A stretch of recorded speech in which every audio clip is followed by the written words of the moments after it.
vamos a empezar con la ponencia.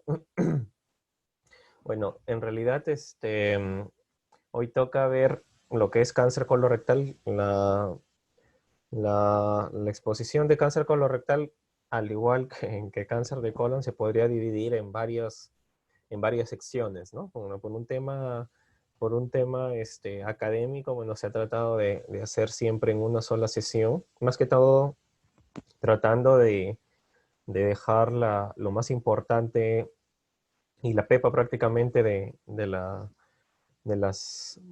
ponencias para que ustedes eso lo tomen, ¿no? Tomen lo más importante y lo lleven con ustedes a casa, ¿no?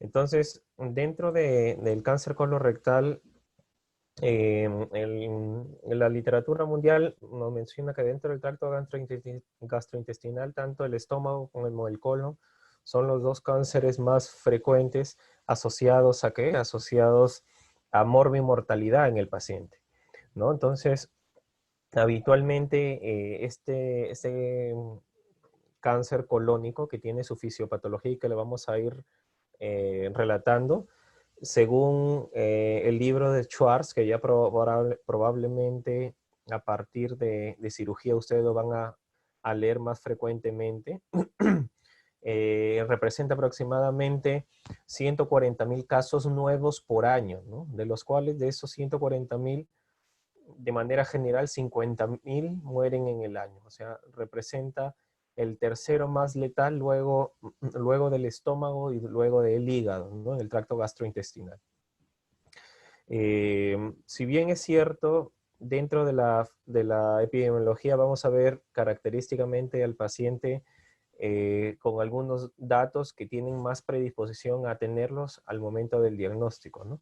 Por ejemplo, el cáncer colorectal obviamente es más frecuente en edades más avanzadas, ¿no? Pacientes que tengan más de 50 años probablemente son los mayores afectados. Si ustedes ven un cáncer colorectal a edades tempranas, ya sea un paciente joven o menos de 50 años, probablemente, y tienen esto que recordarlo siempre, ¿no? Probablemente sea un cáncer colorectal hereditario, ¿no? Y ese cáncer colorectal hereditario tiene que tener una implicancia a veces no solo familiar, sino, sino genética, ¿no? Genética. Aparte de ello, no hay diferencias entre hombres y entre mujeres, y aparte de ello, como les había mencionado, 80 son esporádicos, o sea, 80 nacen o tienen una génesis a través de factores medioambientales, ya sea en los estilos de vida, ya sea la alimentación, y 20% tienen un, un reconocimiento familiar. De ese 80% esporádico, el factor de riesgo en realidad de manera general no es identificable. Pero de esos 20% de cáncer colorectales, habitualmente 15 a 20% tienen un arraigo familiar, 15%, y 5% sí se ha determinado la alteración genética, ¿no? Como por ejemplo en el síndrome de Lynch, que es un síndrome no polipósico, cáncer colorectal hereditario no polipósico, que el paciente está predispuesto a tener cáncer colorectal a temprana edad, sin ni siquiera mediar la formación de pólipos, ¿no? Y por otro lado tenemos otra entidad también bien documentada que es la poliposis adenomatosa familiar, donde en el contexto también del paciente con múltiples pólipos y un arraigo familiar, el paciente tiene más probabilidades sobre esos pólipos de generar cáncer colónico, ¿no? Dentro de los factores de riesgo también tenemos acá los factores medioambientales y dietéticos, como por ejemplo el alto consumo de grasa animal y baja en fibra, ¿no? La dieta en exceso de grasas saturadas, dieta alta de grasas poliinsaturadas, el alcohol también y el tabaco también se han visto como factores de riesgo de esta patología. Dieta alta en ácido oleico también se ha visto relacionada con factores medioambiental atribuidos, ¿no? Y el bajo consumo de fibra vegetal, que en realidad la fibra ayuda también a la evacuación conlleva también, aparte de generar estreñimiento, conlleva un factor de riesgo de tener en el futuro cáncer colorectal, ¿no? Dentro de las guías, de manera general, el consumo de fibra para evitar el estreñimiento es 35 o 45 gramos de fibra al día, ¿no? Que lo podemos encontrar en las frutas, en las verduras, de manera general. Ya menos de 35 gramos por gramos de fibra al día ya se considera bajo contenido de fibra. Pero los pacientes que se han asociado a pobre ingesta vegetal asociado a cáncer colorectal están abajo de los 10 gramos de fibra dietética y vegetal al día, ¿no? Siempre tenerlo en cuenta, ¿no? Y básicamente esa fibra lo encontramos, ¿en dónde lo encontramos? En frutas y en verduras y en cereales también, ¿no? Dentro de otros factores medioambientales tenemos la obesidad y el sedentarismo, ¿no? La obesidad, así como les comenté la vez pasada, que predispone a cáncer gástrico proximal, o sea, de cuerpo y de fondo gástrico, no cardial. La obesidad acá también es un predictor directo de encontrar un mayor impacto en la prevalencia de esta enfermedad, ¿no? Tener en cuenta también que hay otras enfermedades asociadas, como por ejemplo la enfermedad inflamatoria intestinal. Cuando hay una noxa y esa noxa genera inflamación continua en alguna parte del cuerpo, esa inflamación continua a la larga puede generar cambios celulares que puedan predisponer después a cambios en el ADN, ¿no? Y ese cambio en el ADN pues hace a veces perdurar la vida de la célula y generar de inflamación a falla de la apoptosis y replicación celular, o sea, de inflamación crónica este, a, a angiogénesis, ¿no? Y oncogénesis. Le digo esto porque un factor de riesgo, por ejemplo, también para haciendo un parangón en el cáncer gástrico es el Helicobacter pylori, ¿no? Tenerlo por muchos años y teniendo los factores de virulencia puede generar cáncer gástrico. Igual, cuando hay una inflamación continua en el colon, puede estar más predispuesto a tener cáncer colorectal. Y esto es un ejemplo clásico, son las enfermedades inflamatorias intestinales, ¿no? Acá tenemos las ya conocidas colitis ulcerativa y enfermedad de Crohn, ¿no? Donde nosotros, independientemente de la edad del diagnóstico y el seguimiento en el tiempo, por ejemplo, a los 10 años después del diagnóstico se encuentra en 2% de todos los pacientes ya cáncer, cáncer colorectal. A los 20 años se encuentra 8% ya de incidencia de cáncer en estos pacientes. Y a los 30 años, 18% de prevalencia de cáncer asociado a esta enfermedad, ¿no? Cualquiera de estas enfermedades, ¿no? Pero característicamente los primeros 8 años, los primeros 7, 8 años de esta enfermedad no está predispuesta al cáncer, ¿no? Hay una curva en la enfermedad inflamatoria intestinal donde menciona que los 7 u 8 primeros años de enfermedad, ya sea no controlada, por decirlo así, o controlada, el riesgo de padecer cáncer colorectal no es disímil a la población en general. Pero a partir de los 8 años, 10 años, ya empieza a subir, ¿no?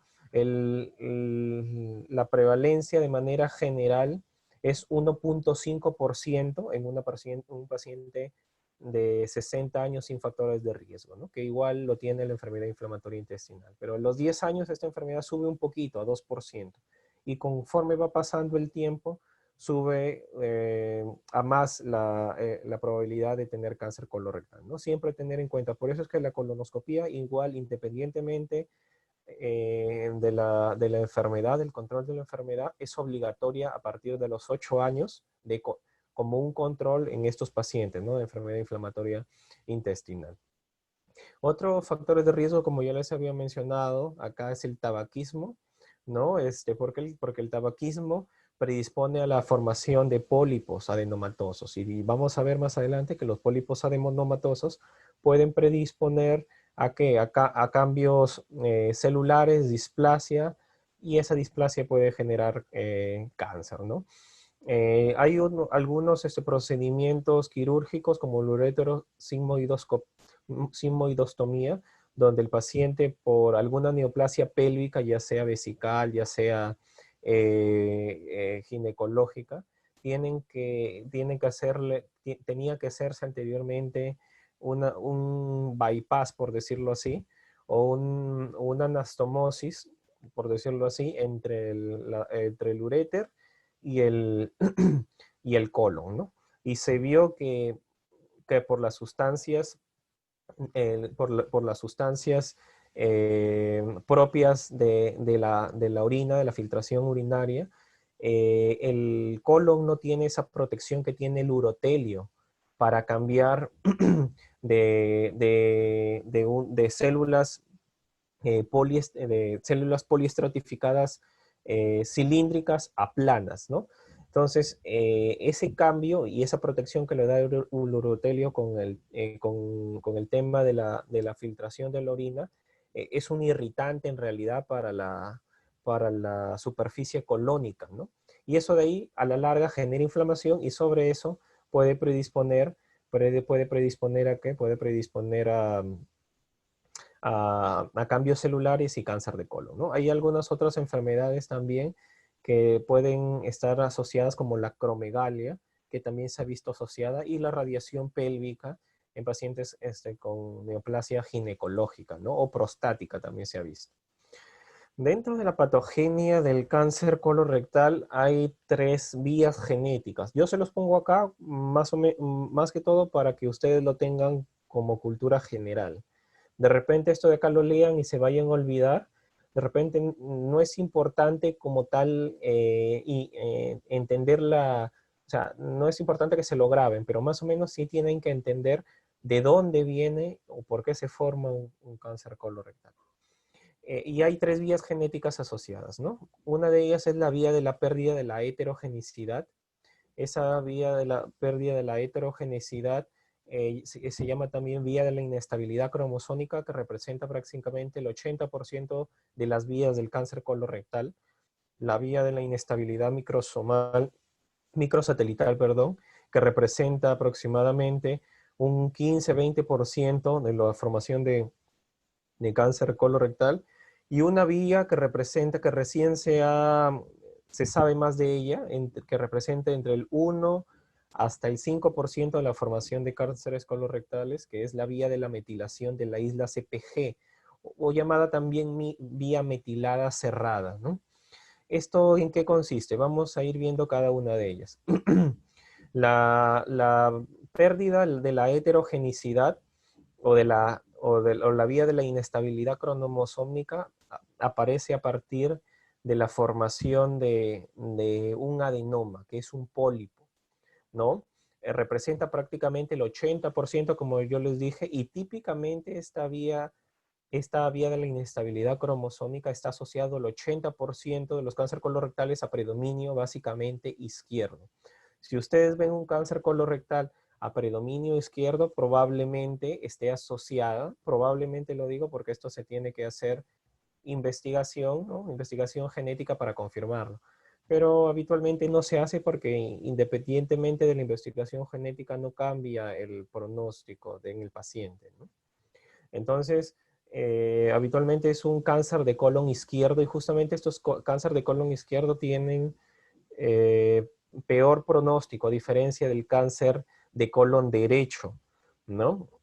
Habitualmente la formación de este cáncer a nivel izquierdo es por por un acúmulo de mutaciones genéticas, que lo vamos a ver a continuación, ¿no? Este acúmulo de mutaciones viene a través de, primero, la mutación del gen APC. El gen APC es un gen, es un gen que media, es un gen supresor tumoral que media la multiplicación celular, ¿no? Si un epitelio normal pierde el gen APC, probablemente haya proliferación celular en exceso. Esa proliferación celular primero se manifiesta en un primer momento con un epitelio displásico y posteriormente puede generar un adenoma, o sea, genera un pólipo prácticamente. Esa formación de pólipo necesariamente tiene que estar acompañada de otra mutación genética, que es la mutación del KRAS o del KRAS, ¿no? Para que hayan estas dos mutaciones genéticas y se forme un pólipo temprano e intermedio, tiene que pasar entre 5 y 10 años. Y después de esto, van a venir una serie de mutaciones genéticas, ya sea el gen más conocido acá es el DCC, el DPC4, que son los más conocidos. ¿Para qué? Para que este adenoma temprano intermedio progrese a adenoma tardío.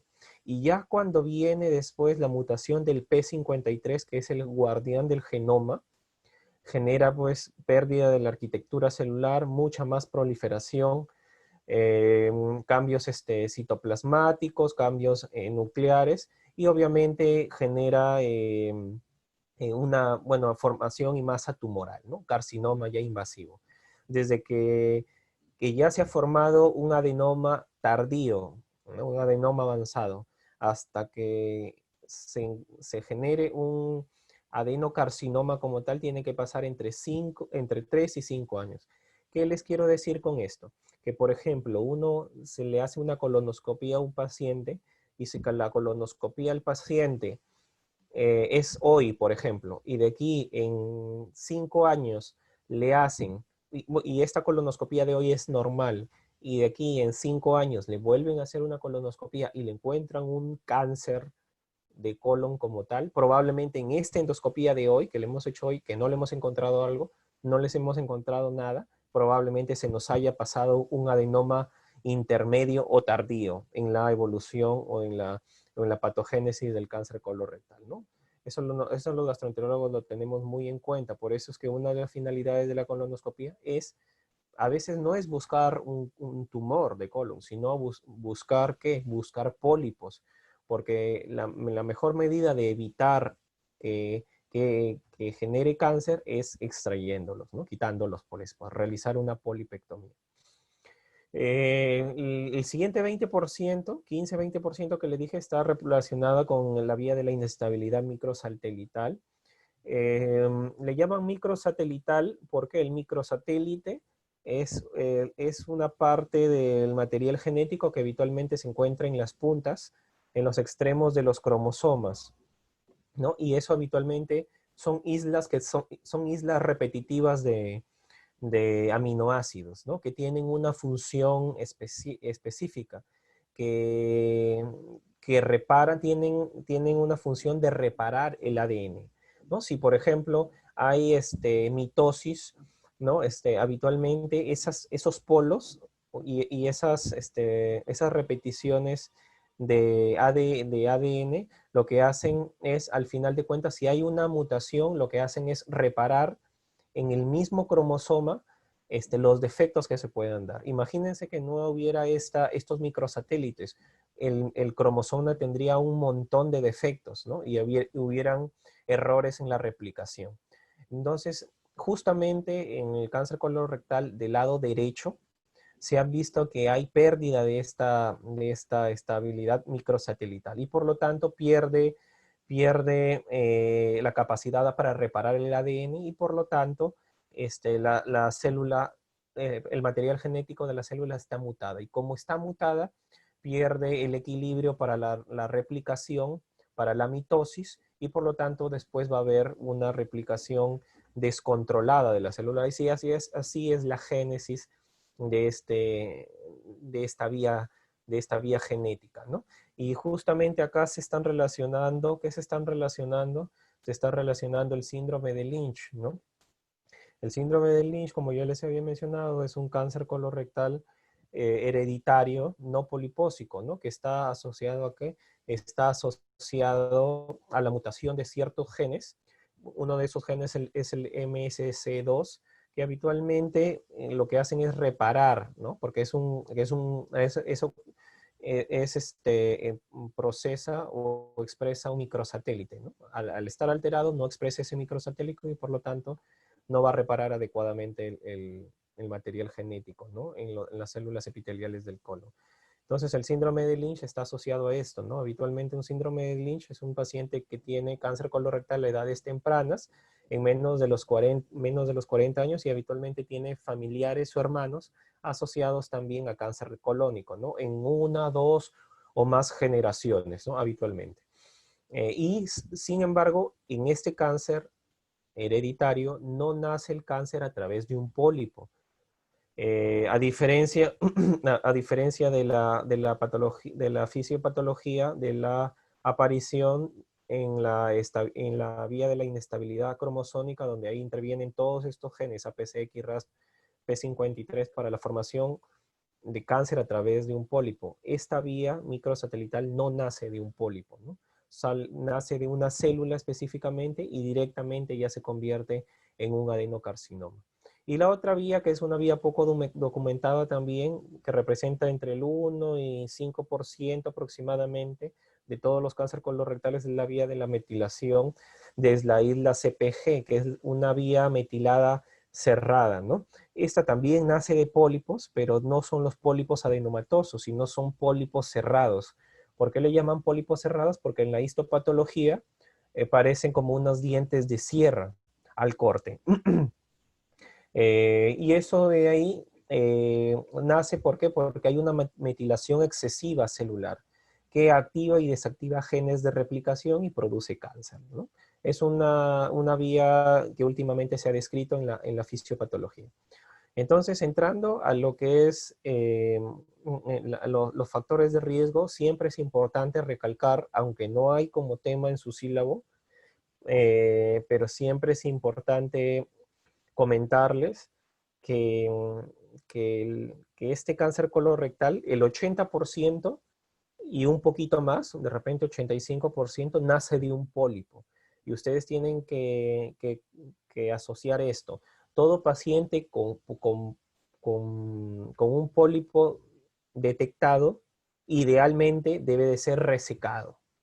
Pólipo detectado debe ser resecado, porque recuerden, si el pólipo lo dejan ahí, probablemente hay una probabilidad de que ese pólipo degenere a un cáncer colorectal en el tiempo. Y obviamente, si es un pólipo avanzado, por ejemplo, que ya tenga displasia, algún grado de displasia, en 3 a 5 años se vuelve cáncer invasivo, ¿no? Y probablemente ahí sí, ya no solamente se va a hacer la polipectomía por la colonoscopía, sino se va a tener que hacer un tratamiento quirúrgico, o sea, resecar el colon, hacerle hemicolectomía, hacer una cirugía más mutilante. Entonces, la detección de adenomas o de pólipos es importante en la evaluación colonoscópica. Pero antes de hablar de adenomas, sería bueno hablar de qué es un pólipo, ¿no? Un pólipo es cualquier protuberancia de la superficie de la mucosa intestinal, como lo ven acá, ¿no? Independientemente de su histología, ¿no? Habitualmente un pólipo no tiene características invasivas, solamente es una protuberancia en la superficie. Ese pólipo puede crecer en cualquier parte del tracto gastrointestinal, desde el esófago hasta el recto, hasta el ano inclusive, diría yo. Entonces, esos pólipos de manera general tienen una clasificación. Se clasifican en pólipos neoplásicos, pólipos hiperplásicos, pólipos cerrados, pólipos amartomatosos, pólipos inflamatorios. De esos cuales nos interesan más a nosotros en esta exposición, los pólipos colorectales neoplásicos, porque a través de estos pólipos neoplásicos va a crecer un cáncer, la mayoría de cáncer. Y dentro de ellos tenemos a los adenomas. Cuando ustedes escuchan el término adenoma, tienen que asociarlo, ¿qué? Tienen que asociarlo a que es un pólipo colorectal neoplásico. Si bien es cierto, es benigno, si bien es cierto, es benigno, pero habitualmente pueden predisponer en el futuro a cáncer colorectal, ¿no? Y vienen tal cual, así como se presenta en la diapositiva, del más benigno al más maligno, por decirlo así. El adenoma tubular, adenoma tubulovelloso y adenoma velloso. De todos estos, el peor es el adenoma velloso, porque este tiene más predisposición a cáncer colorectal. Dentro de los otros pólipos tenemos los pólipos hiperplásicos, que son los pólipos más benignos de todo el tracto gastrointestinal y que tienen una baja predisposición a cáncer, casi nula. Le decimos casi nula porque hay algunos casos raros de pólipos hiperplásicos donde pueden generar cáncer colorectal, ¿no? Pero habitualmente son benignos. Los pólipos cerrados, que ya les había mencionado, que es la tercera vía de génesis del cáncer colorectal, que habitualmente sigue la vía metilada cerrada y que a través de ese pólipo puede generar cáncer. Si bien es cierto, hay que tenerlos en consideración, pero no son los más frecuentes, son más raros encontrarlos. Y hay otros dos pólipos, que son uno de los pólipos amartomatosos, que vienen a través de síndromes conocidos, de algunas, de algunas poliposis intestinales y colónicas, que tienen un riesgo intermedio, pero obviamente son síndromes raros, ¿no? Vamos a encontrar uno en 10.000 pacientes, uno en 100.000 pacientes, ¿no? Como por ejemplo el síndrome de Crochy-Canagra o el síndrome de Peutz-Jeghers, o la síndrome de poliposis juvenil, que son cosas que poco van a ver, ¿no? Dentro de estos, tener en consideración solamente que el síndrome de Peutz-Jeghers es una de las poliposis más frecuentes y habitualmente vamos a encontrar manchas café en las mucosas del paciente, ¿no? Habitualmente en la lengua, en la mucosa yugal, en la boca, en los labios, encontramos manchas café con leche y que habitualmente pues tengan una historia familiar de también del mismo síndrome o de poliposis intestinal o colónica, ¿no? Pero obviamente son cosas raras. Y los pólipos inflamatorios, que se llaman también pseudopólipos, que vienen a partir de nacen a partir de inflamación crónica, como por ejemplo enfermedad inflamatoria intestinal.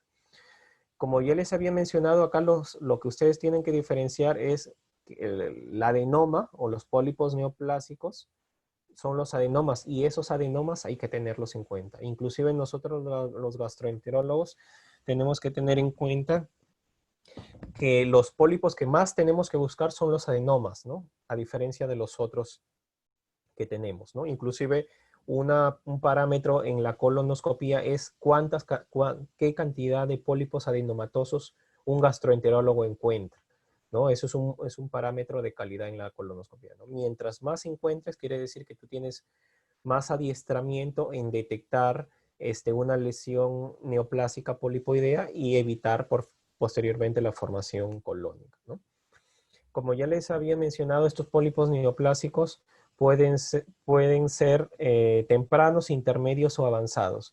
¿Cuándo le llamamos un pólipo avanzado, doctor? Cuando en el pólipo haya un grado de displasia, ya sea una displasia de bajo grado o una displasia de alto grado, ya el pólipo de por sí tiene la definición de un adenoma avanzado, que obviamente tiene más predisposición de, de, generar cáncer colorectal. Y de manera general, si a todos ustedes o a todos, por ejemplo, sus familiares mayores de 50 años, ¿no? A sus familiares mayores de 50 años le hacen una colonoscopia, probablemente uno de 4 de ellos se le encuentre un pólipo. O sea, el 25% de la población general tiene pólipos en el colon. ¿Cuál es la medida más fácil de detectar haciendo colonoscopía de screening? ¿Qué quiere decir colonoscopía de screening? Así igual que el cáncer gástrico.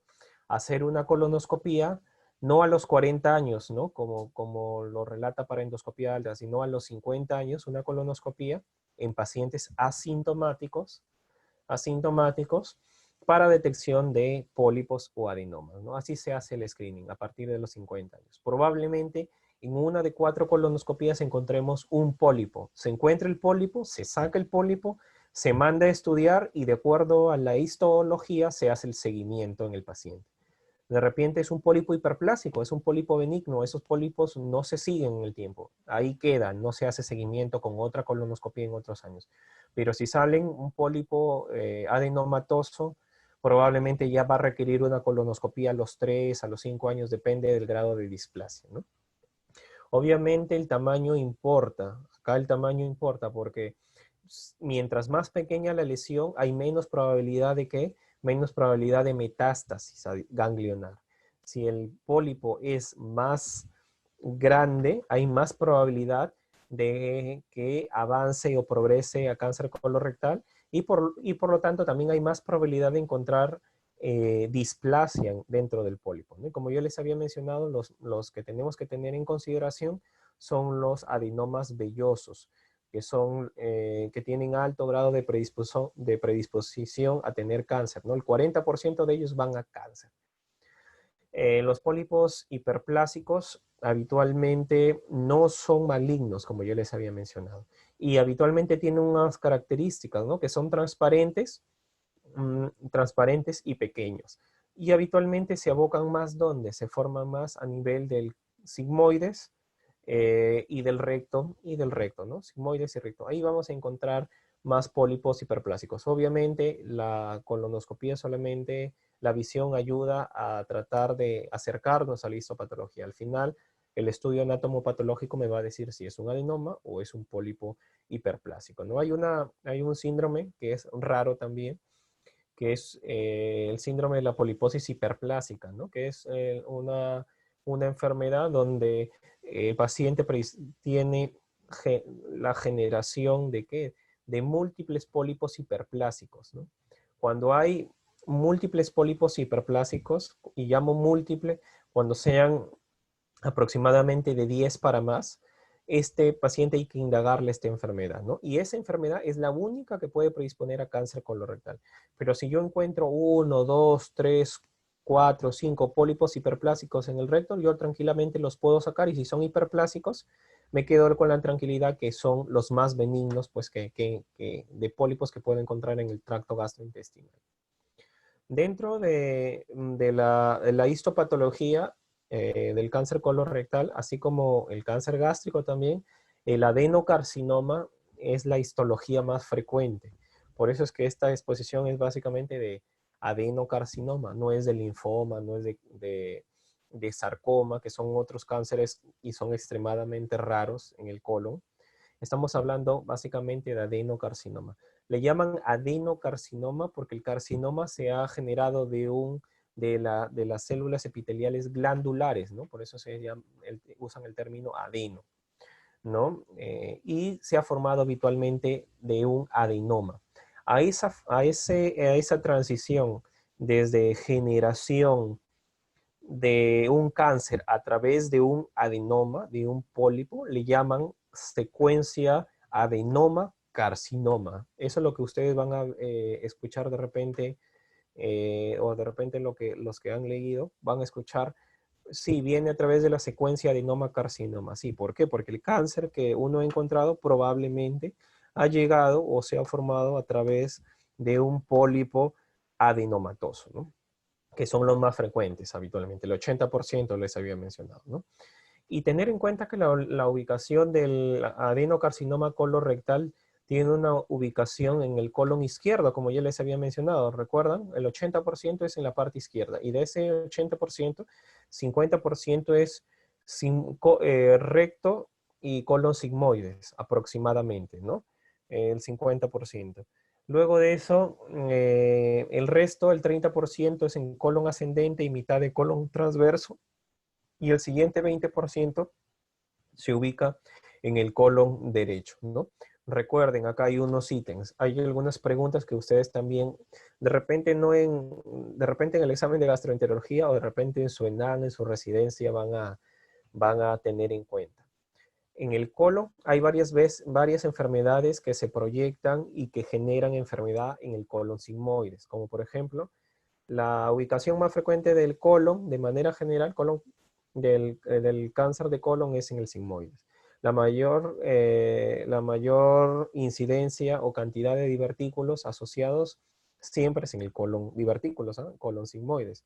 Habitualmente, el paciente, donde tiene colitis isquémica, justamente también en el colon sigmoides, porque es a ese nivel que habitualmente,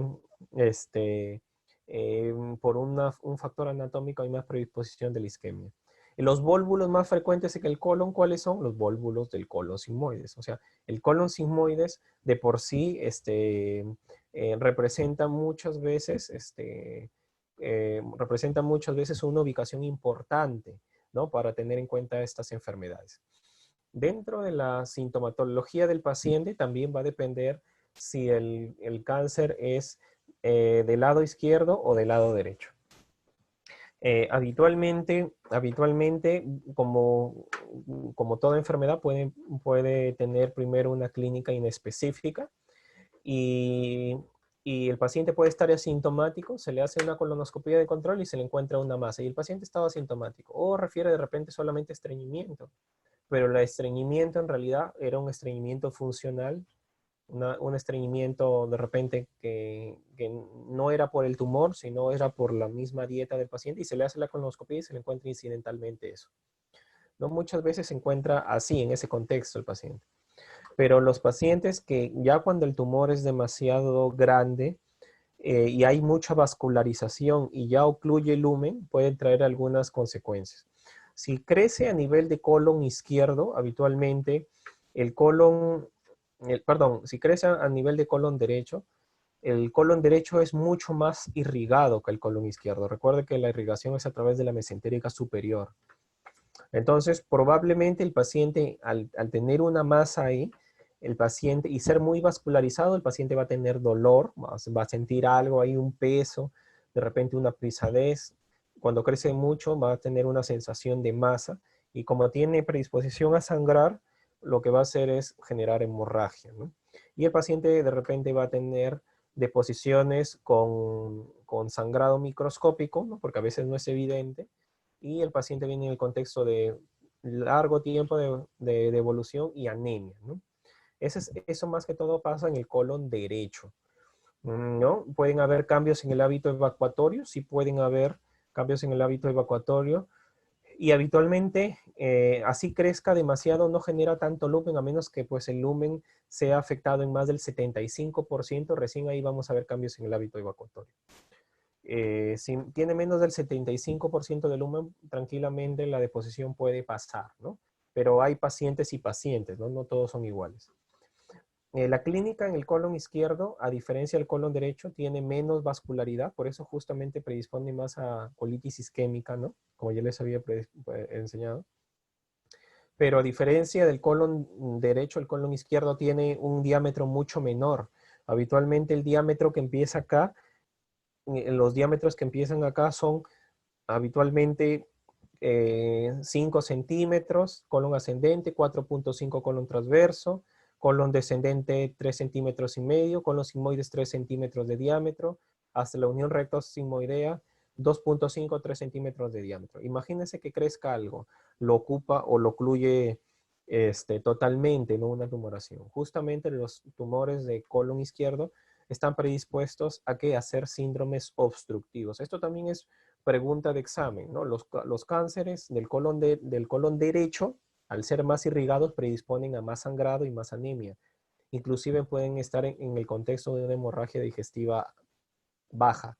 En cambio, los del colon izquierdo, por un tema de crecimiento y el lumen más pequeño, predisponen a síndromes obstructivos. El paciente puede venir en el contexto de una obstrucción intestinal larvada, ¿no? De largo tiempo. Tener en cuenta, ¿no? Y ambos pueden predisponer a cambios en el hábito defecatorio, ¿no? Más que todos a veces asociado a cáncer rectales. Y obviamente el dolor, la consunción puede estar asociada, ¿no? Como les dije la vez pasada, la hiporexia es generada, ¿por qué? Por el factor de necrosis tumoral. Ese factor de necrosis tumoral pasa la zona del gatillo quimioreceptora del vómito y de la náusea y de la saciedad,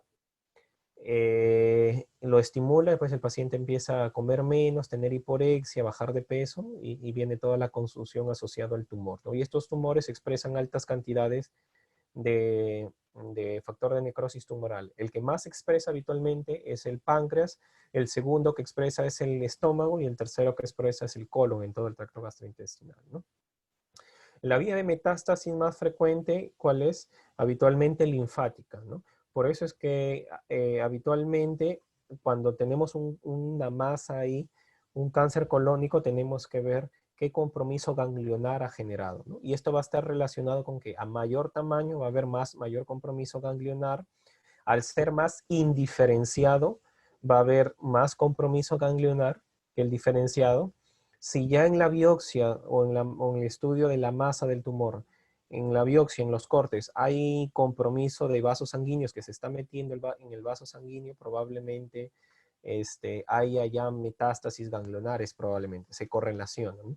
Y a más profundo o más grande sea la lesión, como yo les dije, pueden estar predispuestos a más compromiso linfático ganglionar, ¿no? Eso siempre tener en cuenta. Habitualmente el drenaje venoso de todo esto sigue la mesentérica superior y sigue la mesentérica inferior. La mesentérica inferior irriga todo el colon izquierdo y la mesentérica superior irriga todo el colon derecho, ¿no? En los vasos rectales superiores siguen la irrigación ganglionar de la mesentérica superior, de la mesentérica inferior. Si hay un compromiso del recto superior, habitualmente esos ganglios drenan a través de la mesentérica inferior. Y si hay un compromiso del recto inferior, habitualmente se hace a través de los ganglios pélvicos, ¿no? De los ganglios hemorroidales y pélvicos, ¿no? Esa es la distribución que sigue el compromiso ganglionar. Otra metástasis menos común y otra vía de metástasis es la vía linfática, pero ¿a través de qué? A través de, a través de, me quedo sin, a través de vasos linfáticos que pueden llegar al hígado de forma aislada o al pulmón de forma aislada, ¿no? Pero habitualmente llegan al hígado a través de invasión, sanguínea, ¿no? A través de vía sanguínea, ¿no? Llega el cáncer de colon y cuando le hacemos una tomografía, en la tomografía vemos que hay infiltración hepática, ¿no? El órgano más comprometido luego de los vasos linfáticos, del cáncer colorectal, ¿cuál es? Es el hígado, ¿no? Eso es una pregunta de examen. O le cambio la pregunta, ¿no? De los tumores hepáticos, ¿cuál es la primera causa de metástasis al hígado? Es el colon, ¿no? Esa es otra pregunta que pueden hacer. Muy bien. Y la vía peritoneal, que habitualmente pues, el tumor se expande directamente hasta el peritoneo y el paciente ya viene con signos de carcinomatosis, o sea, de asitis, implantación peritoneal, ¿no? ¿Cómo vamos a hacer el diagnóstico en estos pacientes? Como yo les había mencionado, hay una serie de, de exámenes de screening para hacerse o confirmatorios. Obviamente, si estoy sospechando de un cáncer colorectal, no es difícil pedir una colonoscopía para hacer el diagnóstico. O sea, el estudio de elección es la colonoscopía. Pero hay otras herramientas que nos pueden ayudar en la prevención y en la detección. Por ejemplo, el Tevenon, ¿no? La sangre oculta en heces. El sangre oculta en heces tiene algunas ventajas y una desventaja, ¿no? Las ventajas es que es de fácil acceso, es barata, pero si bien es cierto, tiene bastante sensibilidad. O sea, probablemente si sale positiva quiere decir que hay sangre en las deposiciones. Lo que tiene es baja especificidad, que es su desventaja, ¿no? No se puede ver directamente pues, de cuál es la lesión, ¿no? Solamente te dice que ha sangrado el paciente microscópicamente, que tranquilamente lo puede ser por hemorroides, por ejemplo, ¿no? Y no necesariamente cáncer colorectal.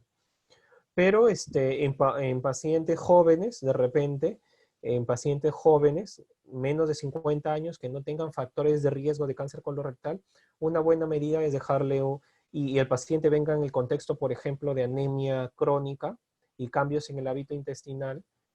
Si yo no estoy sospechando directamente un cáncer colorectal, lo que podríamos dejar, y de repente esté sospechando o esté indagando pérdidas sanguíneas, yo le puedo dejar un T-Venom y en el T-Venom habitualmente me va a salir positividad para sangre o no.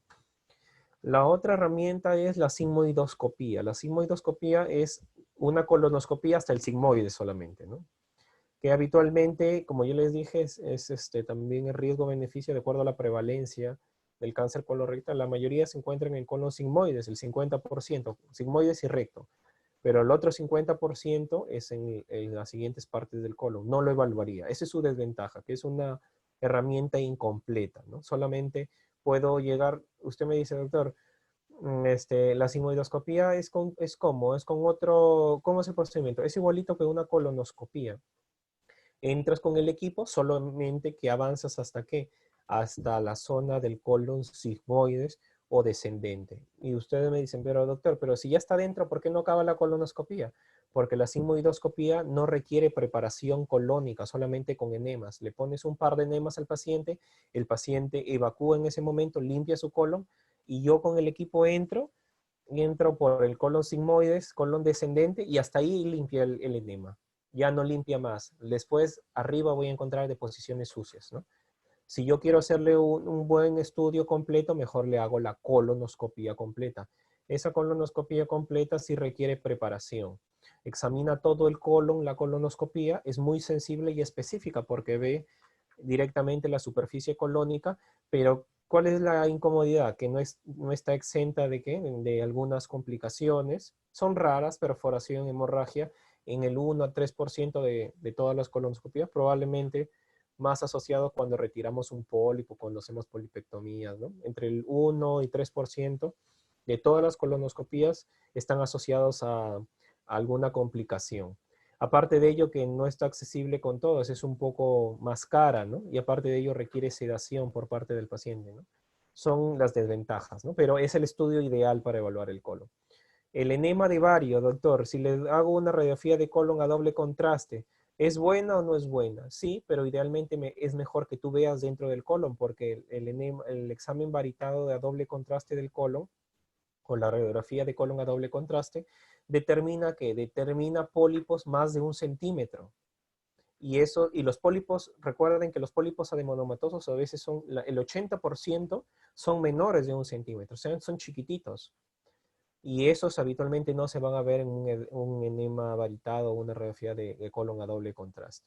De repente se puede hacer en pacientes que no se pueden o no toleran hacerse una colonoscopía, que son raros. De repente ahí sí se pueden hacer, de repente se puede dejar ahí. Y hay un nuevo método actualmente que es la colonoscopía virtual o la colografía, colotomografía, que habitualmente detecta que es es pasarse y es como hacerse una tomografía, pero del colon. Y va dibujando prácticamente todo tu colon y va determinando si tienes protuberancias, o sea, pólipos. ¿Cuál es el problema? Que detecta pólipos mayores de 5 milímetros. Es mejor que el enema varitado, pero la colonoscopía detecta pólipos menores de 5 milímetros, inclusive, ¿no? Porque yo estoy viendo directamente el colon, o sea, tienen que tenerlo en cuenta. ¿Cómo se hace el screening en pacientes que no tienen factores de riesgo? Si un paciente es asintomático y quiere hacerse una colonoscopía para descartar un tema de un despistaje de cáncer de colon, todos los pacientes deberían de hacerse una colonoscopía en su vida pasados los 50 años. De acuerdo a eso, si no le encuentro pólipo, la siguiente colonoscopía sería los 10 años. Pero si encuentro un pólipo, debería de sacar ese pólipo y de acuerdo a la patología que me dé, tengo que hacerle el seguimiento. Si es un adenoma, le hago un seguimiento con una colonoscopía a los, a los 3, 5 años, dependiente de la histología. Y si el paciente tiene menos de 50 años, doctor, puedo dejarle de repente un T-Venom en heces más que todo para ver si hay sangrado oculto en heces. El T-Venom en heces se clasifica en 1 cruz, 2 cruces y 3 cruces. Tengan en consideración que los que tienen más falsos positivos es el T-Venom con 1 cruz solamente. ¿Qué les quiero decir? Que tomen más en consideración cuando a su paciente le salgan 2 cruces o 3 cruces. ¿Sí? Correcto. Aparte de ello, tenemos otro estudio diagnóstico que es la tomografía, ¿no? La tomografía ayuda para ver el estudio de extensión del colon. Me puede determinar compromiso linfático y me puede determinar extensión de la enfermedad, si no hay metástasis a distancia, ¿no? Como ya les había mencionado. Acá hay un signo que se llama el signo de la manzana mordida, que significa proliferación en rodete del tumor, de un tumor colónico, ¿no? Como ven acá en la imagen, el signo de la manzana mordida que indica que el contraste pase de manera filiforme y a los lados esté la masa, ¿no? Esto lo va a determinar sí o sí una radiografía de colon a doble contraste, pues, pero en estadios avanzados, ¿no? Lo ideal es que sea una tomografía de extensión porque ve también, aparte del compromiso endoluminal que te puede orientar, también te ve la parte de metástasis a distancia y tienen que tenerlo en cuenta. Y obviamente la colonoscopía con toma de biopsia dirigida es lo más fiable. ¿Para qué? Para determinar dónde se ubica el tumor y tomarle cuánto se extiende y ver, y tomarle la biopsia respectiva, ¿no? Tomarle la biopsia respectiva. Hay un término que se llama cáncer sincrónico y metacrónico. El cáncer sincrónico es aquel cáncer de colon que sale en un lado y, por ejemplo, salen colon sigmoides y tienen otro lado del tracto gastrointestinal. Por eso es importante completar la colonoscopia, porque un 5 a 6% de los pacientes hacen cáncer sincrónico del sigmoides y del colon ascendente, o del colon descendente y el colon transverso, o del descendente y el ascendente. Eso se llama cáncer sincrónico, cuando es en una misma colonoscopia se encuentran 2 puntos de cáncer o más, 2 puntos o más de cáncer, habitualmente 2. Y el cáncer metacrónico es el cáncer habitualmente que en un primer momento lo ha tenido en un lado, lo operan o le dan tratamiento y luego de años se sale en otro lado. Ese es el cáncer metacrónico, ¿no? Que es aproximadamente el 2% de todos los cánceres, ¿no? Y hay que tener en cuenta. Dentro de la estadificación hay que tener en cuenta, esta de acá no solamente es para un tema orientativo, la clasificación de Duke es modificada o de Astler-Koller, habitualmente que clasifica en A, B, C y D, ¿no? Fácil.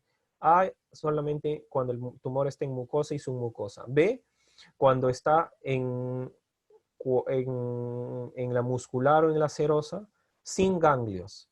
Y C, cuando está en la muscular o en la mucosa, con ganglios positivos, ¿no? C1, C2, C3, ¿no? Y D es cuando hay metástasis a distancia. Pero mejor está la clasificación TNM, ¿no? La clasificación TNM habitualmente me dicen, ¿no? Si es T1 es que habitualmente está abocado a la mucosa y submucosa o hasta la submucosa. El T2 invade la muscular propia. El T3 atraviesa ya la muscular propia y, y está contactando ya la superficie serosa, ¿no? Y el T4 cuando ya penetra el peritoneo visceral, ¿no? Eso a tener en cuenta, ¿no? Peritoneo visceral T4A y estructuras vecinas T4B. Cuando hay, el N es cuando hay compromiso ganglionar, ¿no? Usted me dice, doctor, ¿y cuándo voy a hacer la clasificación TNM? Esto de acá, de la clasificación TNM, es habitualmente después de la cirugía. Es imposible que tú hagas un TNM en un cáncer de colon si no lo has operado, solamente por tomografía, ¿no? Porque tienes que sacarle toda la pieza, estudiar el anátomo patológico, a ver cuántos extendidos, cuántos ganglios están comprometidos y de acuerdo a eso se hace la clasificación. El M es más fácil sí de determinarlo por tomografía, porque en una tomografía de extensión puede haber de repente si hay compromiso del hígado, por ejemplo, ¿no? Metástasis a distancia o metástasis gástricas, etcétera, ¿no? O carcinomatosis. Pero el N y el T sí tienen que ser ubicados a través de qué? De estudio anatomopatológico que idealmente es después de la operación de este tipo de pacientes, no es antes de esta clasificación TNM. Y hay un punto de corte en esta clasificación TNM. Y esto es algo que quiero que lleven a la casa. Independientemente del estadiaje, porque esto de acá se van a olvidar probablemente en el tiempo. Se los digo yo porque cuando era yo estudiante yo también me olvidé. Y es normal, ¿no? Es normal, a menos que hagan la especialidad. Pero llévense esto a casa. Si hay un ganglio, un mísero ganglio afectado en el cáncer colónico, uno solamente, así sea superficial, así no sea tan grande, si hay un solo ganglio, es un estadio 3 ya de enfermedad. Y por lo tanto, va a requerir sí o sí quimioterapia adyuvante. Eso recuerden.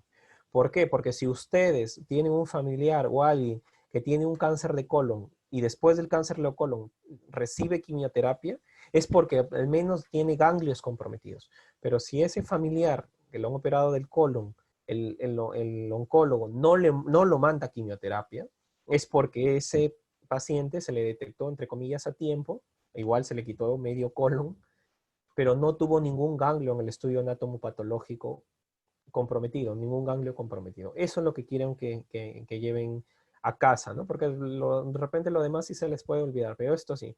Un ganglio solo comprometido ya prácticamente puede haber micrometástasis en otros lados, así que el paciente tiene que reforzarse con quimioterapia, ¿sí? Entonces, y esto es importante porque al haber solamente un ganglio comprometido, la supervivencia a los 5 años va variando. Miren, un año comprometido, la supervivencia a los 5 años 81%, con 2 ganglios comprometidos 69%, hasta 36% de supervivencia, ¿no? Según la serie de Gunderson y O'Connell también, ¿no? Que varían, ¿no? Y en la serie de O'Connell tuvo peor supervivencia, ¿no? Desde 80% de un ganglio comprometido hasta el 44% donde habían 6 o más ganglios comprometidos y el comportamiento del tumor era transmural. Y obviamente cuando hay metástasis a distancia, hay mucho más riesgo de muerte temprana, ¿no? Entonces la supervivencia a los 5 años es pobre, ¿no? 8%. Ya para terminar, el tratamiento quirúrgico. Todo, todo es así, ¿no? El paciente viene con un cuadro de una hemorragia digestiva baja, se le estabiliza, se le hace la colonoscopía de estabilizado y le encuentran un tumor. Imagínense que le encuentran un tumor, ese tumor lo encuentran en colon derecho. Se le hace el estudio de extensión, no hay metástasis a distancia, los ganglios no se ven muy bien, entonces pasa con el cirujano. El cirujano ve y ve que no hay metástasis a distancia y por lo tanto el paciente es tributario de hacerle una hemicolectomía. Si el tumor se ubica en el colon derecho, habitualmente lo que se hace es hacer una hemicolectomía derecho, ¿no? Le quitan el colon derecho hasta el colon transverso o hasta los 3/4 partes del colon transverso. Esa es la colectomía derecha o hemicolectomía derecha. Si el tumor está en el colon izquierdo, ya sea ángulo esplénico o colon descendente, lo que se hace es una hemicolectomía izquierda. Se quita todo el colon izquierdo, hasta el sigmoide. El sigmoide lo puedo dejar, pero se quita el colon izquierdo y parte del transverso. Esa es la hemicolectomía izquierda. Pero si el tumor está en donde está en el colon sigmoides, lo que se hace habitualmente es una sigmoidectomía. Se quita, se reseca el sigmoides y luego se hace una anastomosis entre el colon descendente que quedó y el recto, ¿no? Una anastomosis colónica. Y si el cáncer está en el colon, en el recto superior, habitualmente lo que se hace es que lo que se hace es una resección anterior baja, o sea, se le abre por vía abdominal y se le quita la parte del recto superior, pero si el cáncer está muy pegado al esfínter anal, ya es un colon, un cáncer rectal con compromiso anal, del esfínter anal, al paciente tenemos que hacerle que una amputación abdominopélvica, o sea, probablemente si hay un compromiso del esfínter, no se puede salvar el esfínter y por lo tanto se le tiene que amputar, o sea, quitar todo esto, dejarle un saco ciego y dejarle una bolsita ahí, una colostomía, ¿no? Eso es una operación muy mutilante porque a partir de eso el paciente ya no va a poder hacer deposiciones por el ano, pues obviamente, ¿no? Porque ya han cerrado, han tapado esa zona porque no se ha podido salvar el esfínter, ¿no? Preservar el esfínter. A veces uno se avienta, uno de los cirujanos se avienta a operar y cuando opera, acá hay muchos nervios que llegan a la anatomía y generan una disrupción del esfínter. Y como genera esa disrupción del esfínter, el paciente queda con una hipotonicidad del esfínter marcada y el paciente prácticamente se le salen después las deposiciones, no contiene el esfínter.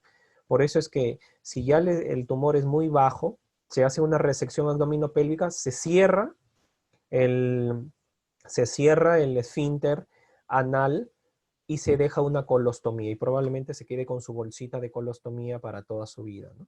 Pero si el tumor es mucho más, está en la parte muy superior y no compromete el esfínter, se hace una resección del recto solamente. Eso se llama resección anterior baja, ¿no?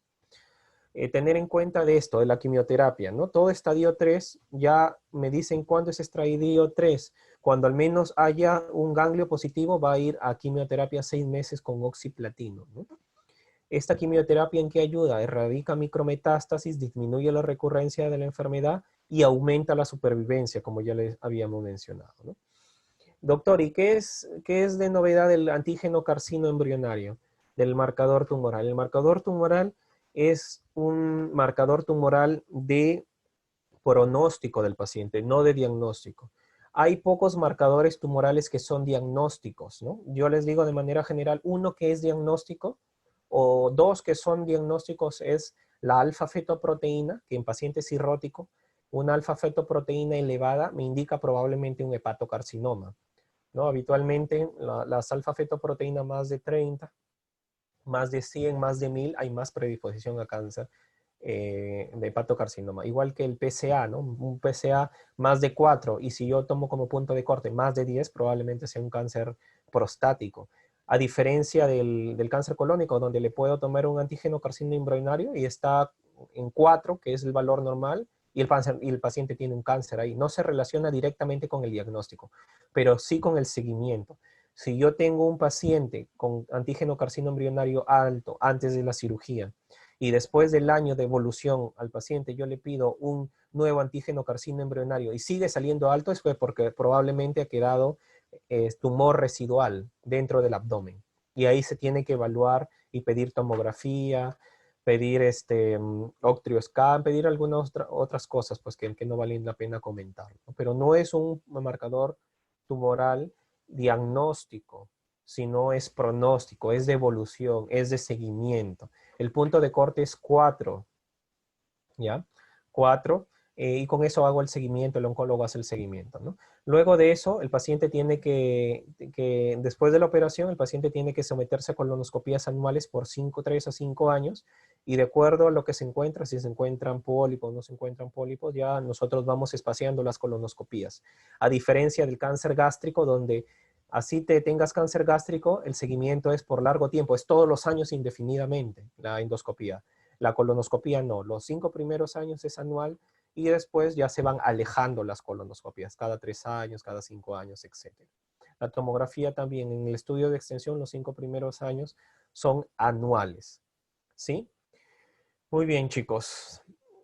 ¿Alguna pregunta de repente que tengan que hacerme?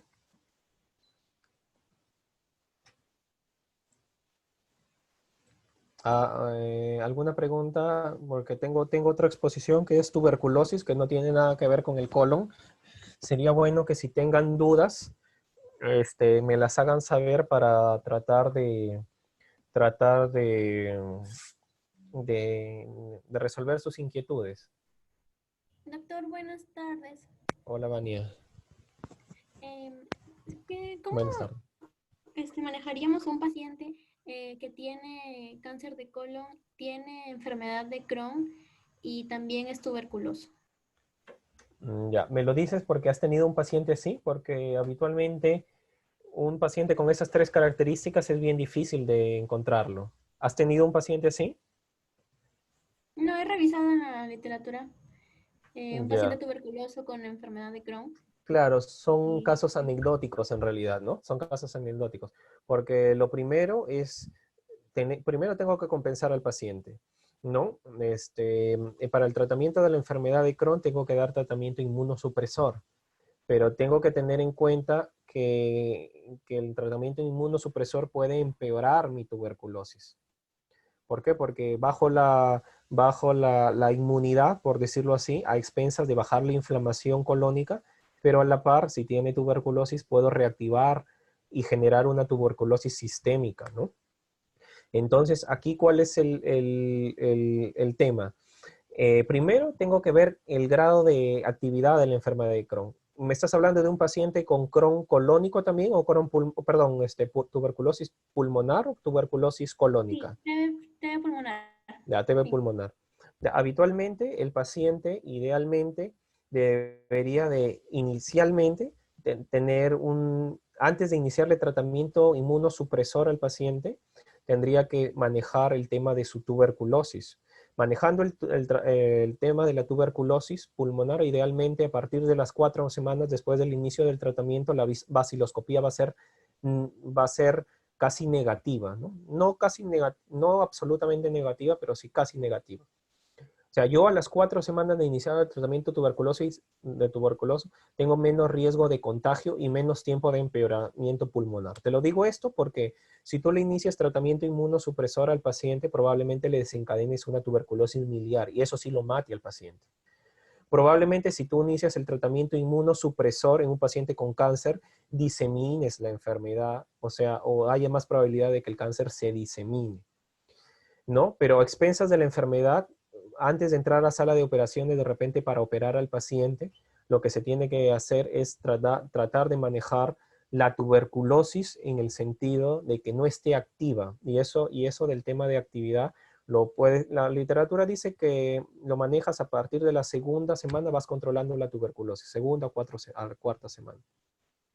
A la cuarta semana ya hay una seguridad de que la tuberculosis no está activa y por lo tanto no va a descompensar al paciente. En ese momento, tú puedes iniciar a partir de la segunda semana inmunosupresores para disminuir temporalmente la inflamación en la enfermedad de Crohn y aparte de ello ir planificando la cirugía. Al mes, probablemente ya con una tuberculosis controlada y ya con 2 semanas de inmunosupresor, probablemente pueda el paciente someterse a una junta médica. ¿Para qué? Para hacerle una cirugía colónica. Pero eso se tiene que valorar también de manera multidisciplinaria y de manera individualizada, ¿no? Porque al paciente se le tiene que mejorar el estado de nutrición. De repente el paciente está caquético, ¿no? Y como está caquético, no se le pueda ni operar y haya más riesgo de muerte perioperatoria. Y recuerda que tiene tuberculosis pulmonar, se tiene que evaluar la funcionalidad respiratoria. Es un tema bien complejo, que habitualmente el gastroenterólogo no solo va a tomar la batuta, sino va a tener que tomar la batuta el cirujano, el neumólogo, el médico internista probablemente, y en conjunto se tome la mejor opción. Pero creo yo que primero se manejaría, así como me lo dices a secas, sin ver ningún detalle del paciente, primero tenemos que manejar el tema de la tuberculosis, porque eso probablemente mate agudamente al paciente. Agudamente lo puede matar. El tumor probablemente ya lo tenga de tiempo, ¿no? Y de repente la tomografía nos ayude a localizar mejor el tumor y no sea de repente urgente operarlo. Y la enfermedad de Crohn tenemos que ver en qué grado de actividad está. La enfermedad de Crohn hay múltiples algoritmos para ver si está activa o no está activa. Hay un algoritmo que nosotros usamos, o un índice, que es el score SEDAI, ¿no? SEDAI, que de acuerdo al puntaje, más de 140, más de 240, más de 360, vemos cuán activa está la enfermedad de Crohn. De acuerdo a eso, le empezamos a dar tratamiento con corticoides, inmunosupresores, inmunomoduladores, pero jamás le vamos a dar eso si tiene una tuberculosis activa. Tenemos que manejar primero la tuberculosis, que eso sí lo puede matar al paciente. Agudamente, ¿no? O sea, los tres lo pueden matar, pero agudamente la tuberculosis lo puede matar más. Muy bien, chicos, ¿alguna otra pregunta? Ya, voy avanzando con tuberculosis,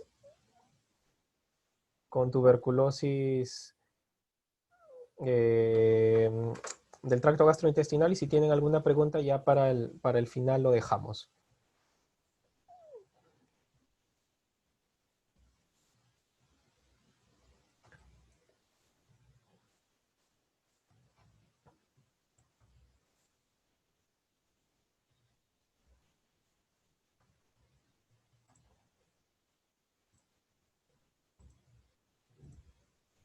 Ya acepté lo de la lista de espera.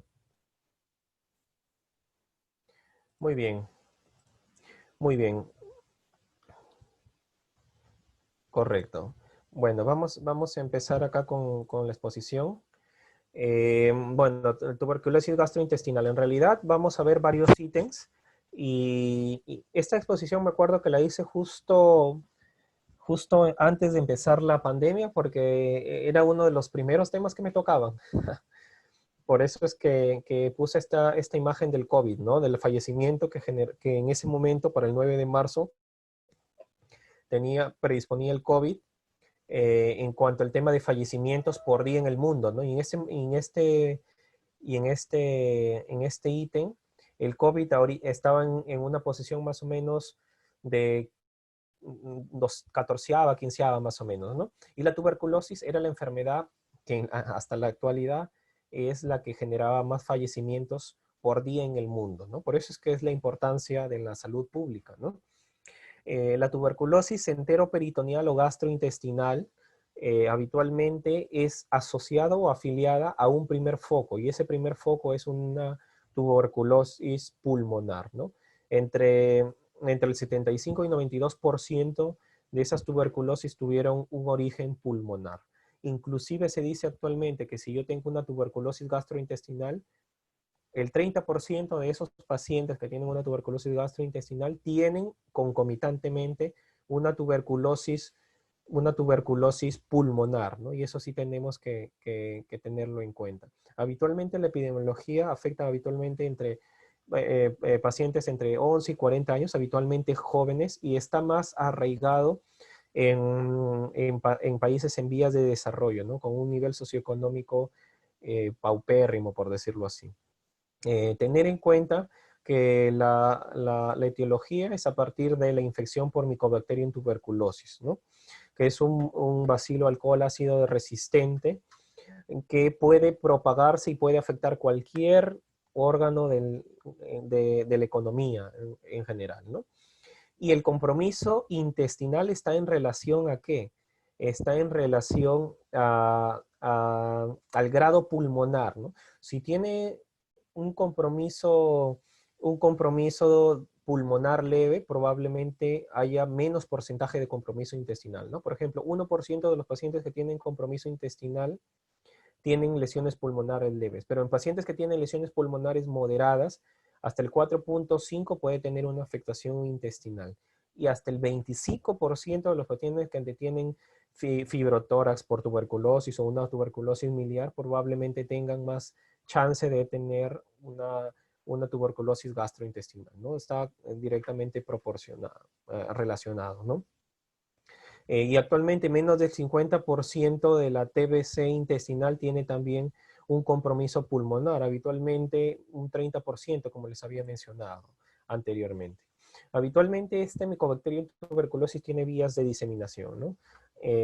Puede ser una vía de diseminación oral, que es poco frecuente, una vía hematógena, que es la más frecuente en la diseminación pulmonar intestinal, y un modo de afectación por contigüidad. Cuando le digo por contigüidad es que un órgano esté afectado y de paso pueda generar compromiso. Por ejemplo, si hay un compromiso de la pared colónica o de la pared intestinal, puede ser que por continuidad, de acuerdo al grado de la lesión, comprometa también, por ejemplo, intestino delgado, peritoneo, órganos intraabdominales, ¿no?